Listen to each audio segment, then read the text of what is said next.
To replace the Luer lock on a gas pressure sensor, you only need a couple things. Just a way to open the box, and you just pop that open.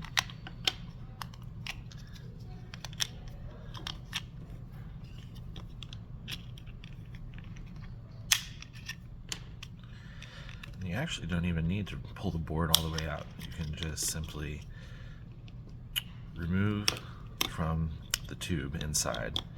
Now if you need to replace the tube, you can do that, but this one looks intact. Now this Luer lock just sits right in here, and then there's just a washer on the back. So you simply just need to unscrew this washer.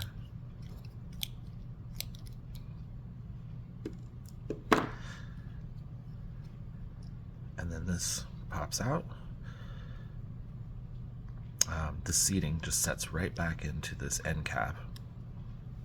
You take your new Luer lock, set it right in, and if your washer is damaged, you can get a new washer.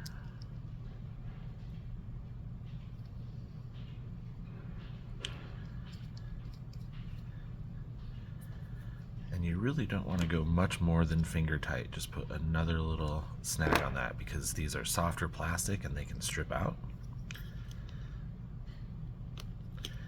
And then you just connect that right back to the tube.